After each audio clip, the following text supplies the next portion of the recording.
prepare. The first play of the game, we threw a slant to Troy Brown, zero slot hat, 78 shout tosser.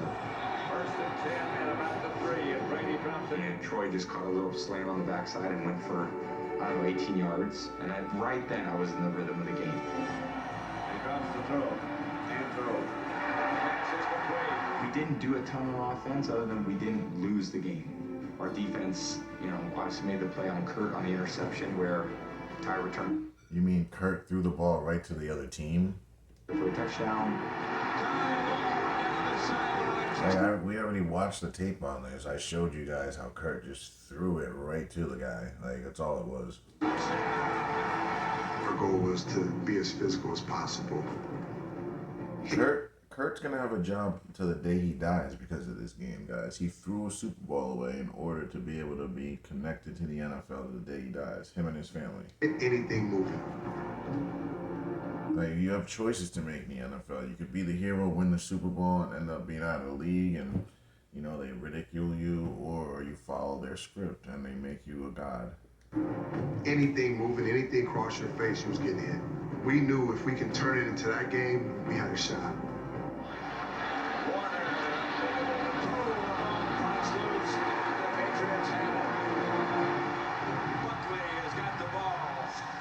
And then the goal line play is happening.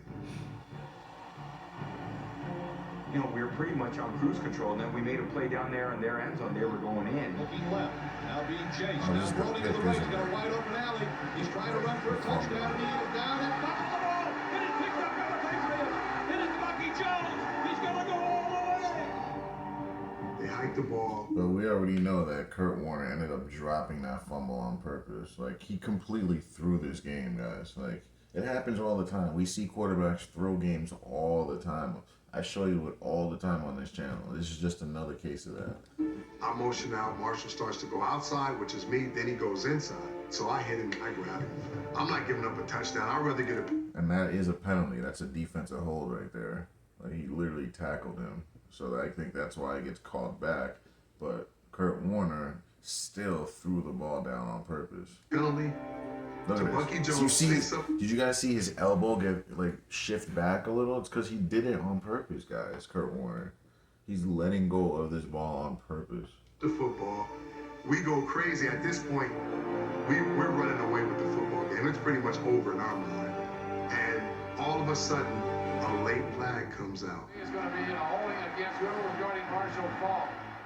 I turn around, I look at the flag, I already knew what it was. Take away a 95-yard fumble return. And we It was part of the script. Like, sometimes there's a double script. Someone probably told Warner to fumble, and then someone else probably told whatever that guy's name is, to hold the guy, tackle him and hold him, ran that one in, we probably would have blown them out. Second and goal. Willie McGinnis. But they ended up scoring on that drive. The Rams, just like that, are back in the See, now they get the ball back and they score. That's a 14-point swing right there. Then they scored again on the next drive. All the Patriots, Warner throws. This is part of the I go to script. the sideline like I'm heated, I'm hot. That was just a script correction. He fumbled. Oh no, hold him. Give him the ball back. First down, touchdown. Besides myself, Touchdown, St. Louis. I got to do something to make up for this play. I got to do something. Something's got to happen. You gotta do something. How do you know it's gonna be you? Like, I can't let my team down. You just did those. But so is there another scripted play we don't know about that's about to happen? I'd probably say yeah. A couple plays happen later in the series. I get a big sack to knock him out of field goal range. Willie McGinnis made the tackle. And here we go. That was just Warner holding the ball too long and not throwing it away. Part of the script. And then that's when we got the ball back with, minute 21 left in the game. He said whatever, a minute 21, like he didn't know. Minute and a half. The Patriots have no timeouts left. I think that the Patriots, with this field position, you have to just run the clock out. You have to play for overtime now. I don't think you want to force anything here.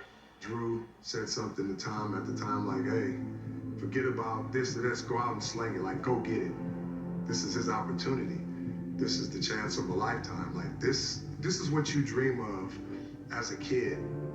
if you play any sport, being in the prime time with the game on the line, and you have something to do to determine if you're going to win or lose that game. He's right about that. This is everything every kid dreams of when they're a kid. But the thing is, this was manufactured. This wasn't actually done legitimately. That's the thing about it. Not taking anything away from him, but like it was on a silver platter for him. I think I need to work on my speed a little bit, but hopefully that'll come in time. Pretty good work ethic, so I think I can get the job done. The first play we called a pretty conservative pass, and I was kind of holding it. And I remember I stepped up in the pocket and then found JR, and I just kind of shoveled in the pass. If I get strip sacked on that play, they're in field goal range, and that's the game. And then finally, you know, there was a few other plays, but then I hit Troy Brown on the deeper in cut. We called it triple in.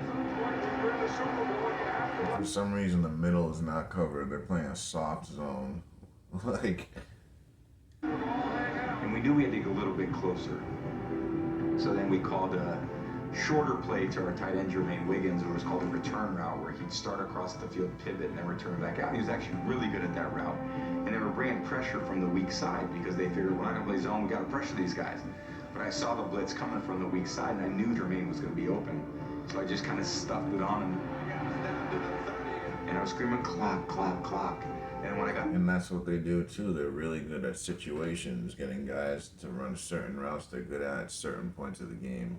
And that's why they're so good. They use certain guys at certain points. That's why they have 3 to 6 running backs. They have 10 receivers because certain guys are good at certain routes and they throw them in at certain points. The ball from center, I clocked it, and the ball bounced perfect. They'd rather pay guys here and there than pay one guy all this money to be good at everything and be basically strapped to him. Up, and I remember reaching my left arm out, and I just caught it right in the palm of my hand, and then flipped it to the ref, ran off the field.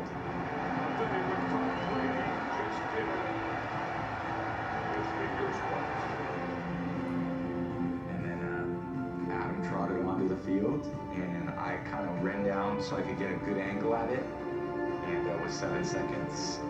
Adam, again, what he did in the snow, we was like, still nervous though. We were still nervous over here, like, come on, you gotta make this the biggest game. We're the underdogs. Nobody gave us a shot in hell to win this game.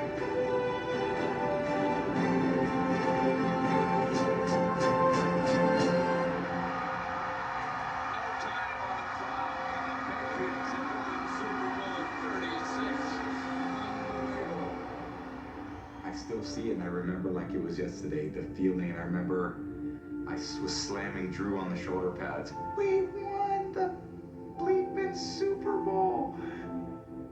I was standing on the podium, and I made eye contact with my sisters. We are so proud of him! And I just remember putting my hands on my head saying, like, you know, can you believe we won the Super Bowl? You know, it was a magical ending to a magical season. Magical? Why would it be magical? You're just playing football. This ain't Disney. Spirituality, faith, So you're basically saying it was manufactured and made up. Fairy tale. and democracy are the cornerstones of our country. We are all patriots, and tonight, the Patriots are world champions.